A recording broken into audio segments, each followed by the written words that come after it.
So this class is analyze this. So please don't sue us, Robert De Niro. Although based on your acting performances lately, we're going to sue you. Okay, so this is the game Jacob with 2 C's versus Peter Imler with 2 M's. So the solid, yeah. And this was played today? Yeah. Well, then you put the wrong date on it. It says 22nd. So I'm not going to look at it. Okay, the next game, yeah. Okay, so this was La Défense Française, which is very important since MVL is coming to St. Louis. The French defense, okay? As seen in everybody's favorite game, Fischer-Finegold. What year was it? 64. Ah, you're so close, but you went over. 3. I was thinking 3. Yeah, I was thinking Arby's. 1963. For those of you at home who hear people going, I'm thinking this move, that's because they're eating popcorn. Okay, so knight to d2 exclam. Raise your hand. What variation of the French is this? You. Tarrasch. Right. Named after? Tarrasch. Very good. And what country was he from? Somewhere Hungary, maybe? Maybe. Did Hungary exist then? What? What? You. What's the answer? No, nobody knows? No, they won the World Cup. Germany. There you go. Okay, so knight f6, that's a common move. You can also do like 10 other moves. That's probably the most common move now. In the 70s, when Korchnoi was black here, he played c5. And people take on e4 now also. Okay, e5 is common. This says knight to d7. Was it this one? In this class, you never know. Okay, knight f to d7 would be the proper notation. And now, everybody's bishop is bad. So it's sort of like everybody loves Raymond, which is also bad. But the bishops are bad. So this bishop on c8 is very suspicious. Bishop on c1 is blocked. So often, White later wants to play f4 to bolster his center. So instead of playing knight f3, sometimes they play knight e2. The other reason is this knight goes to f3, so our bishop on c1 can get out. But if we play knight f3 and put the other knight f3 is hard. So knight e2 would block the bishop on f1. So bishop g3 is normally played and was played here.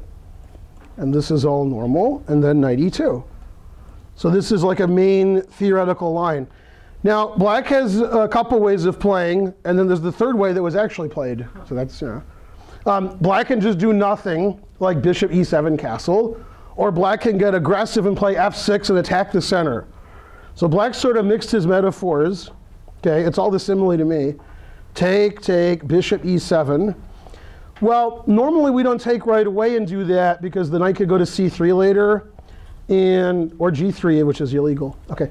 And when we do take, sometimes we play queen b6 and we attack the pawn, and we play f6 and attack that pawn, because this bishop is very suspicious. If I knew how to push these things, yeah, there we go. Okay, that bishop is envious of the other pieces, so it's in red. Okay, it's not scared, so it's not in yellow. See, I knew how to do it. Okay, so bishop e7, everybody castles. Okay, good.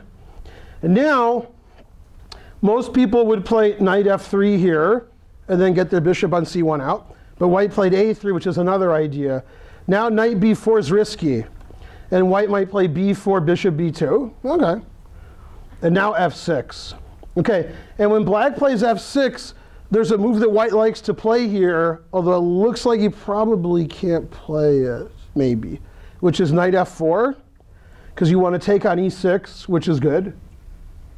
And what would black do in this position? Who? I take everything when I play chess. So I would take something. I would take this guy, defending my pawn and destroying white's center. There's actually a variation where this happens when black's king is on e8, and white plays queen h5 check, and everybody cries because it's too complicated. But since black already castled, I don't know about that. So after f6, white could play f4. Probably knight f3 just hangs a pawn. So he took. Taking is reasonable. And normally they play knight takes, and the black bishop is on d6. But here he took with the bishop, which attacks the pawn. So knight f3. Now black made a very unusual move. I was trying to figure out why he made it, and then he showed me why he made a next move. So there you go. Black played rook f7. a not often seen move in this variation. And he wanted to play knight f8 because the knight wasn't passive enough. So he wanted to make it more passive. Okay. Well, the problem is white's pieces have a lot of scope and a lot of places to go. And black's bishop on c8 isn't very good. Rook on a8's not very good. If the knight goes to f8, that's not very aggressive. So white just has a nice position. Queen c2, which I guess threatens h7. So black defended it. Nice. And then b4, the point of a3. Rook c7. I never saw rook f7 to c7 in this opening. So I guess you learn something new every day. OK, now black wants to do a discovered attack. I mean, I would probably move my queen anywhere but where he moved it. But I don't know. It's scary where he moved it. He moved it to b2. I don't like that because it's on the same diagonal. So that seems risky to me. OK, queen b2. b6. Not sure why you played that. You will explain. With the developed bishop. Well, you want your bishop on d7, not b7, because then your e6 pawn is defended. And later in the game, you may want to play bishop b8, bishop g6, or bishop h5. Like, here's not much of a future. But OK, g6 to trade off his great bishop, h5 to teach him a lesson.